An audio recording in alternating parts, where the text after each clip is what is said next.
Hello guys, welcome to Tutorly. So in today's video, I'm going to show you exactly how to add a border in Affinity Photo. By the end, you'll have a clean, customizable frame around your image without distorting the photo itself. This method is especially useful when you want to prepare images for social media posts, portfolios, photography projects, presentations, or print designs. Instead of stretching your image or adding effects that reduce quality, we'll create extra space around the photo and use that space as a professional-looking border. Start by opening your photo in Affinity Photo. With your image active, look to the top of the screen and click the Document tab. Hover over Setup, then move to Resize and choose Canvas. This opens the Canvas dialog, which controls the space around your image rather than scaling the image itself. The difference here is important. Resizing the image changes the actual dimensions of your photo, which can affect quality or proportions. Changing the canvas size only adds or removes space around your image while keeping the original photo untouched.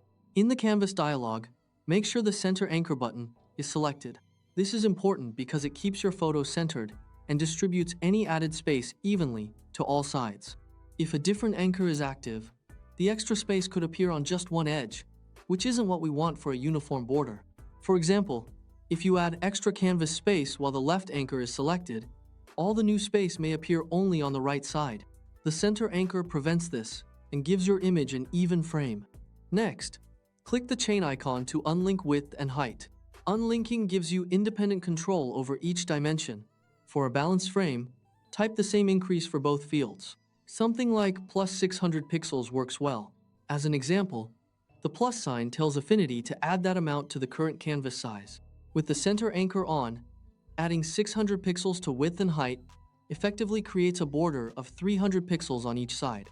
The amount you choose depends on your image size and where you plan to use it. A smaller border may work better for Instagram images, while larger borders can create a more dramatic photography style or work better for posters. Double-check that your units are set to pixels. If you're working for screen, you can change units from the drop-down if needed. Pixels are usually the best choice for digital content because screens display images using pixels. However, if you're preparing artwork for printing, you may want to switch to physical measurements later. Click Resize to apply. You'll see extra space appear around your image, often shown as a transparent or checkerboard area. That space is where your border color will live. At this stage, your original image is still exactly the same. Affinity Photo has simply expanded the workspace around it, giving you an empty area that can be customized. To fill it with color, go to the Pixel tab at the top and choose New Fill Layer. A solid color layer is created in the Layers panel on the right. Drag this new fill layer below your image layer. Placing it underneath ensures your photo remains visible and the color only appears in the expanded canvas area, forming the border. Using a separate fill layer is a better workflow because it keeps your design flexible. You can change the color later, hide the border, or adjust your design without affecting the original photo. To customize the border color, select the fill layer and click its color swatch. Pick any color you like. Pure white for a gallery look, deep black or charcoal for a cinematic feel, or a brand color to match your project. You can tweak the color anytime by reselecting the fill layer. This makes it easy to experiment with different styles and find the right look for your image. A couple of quick tips.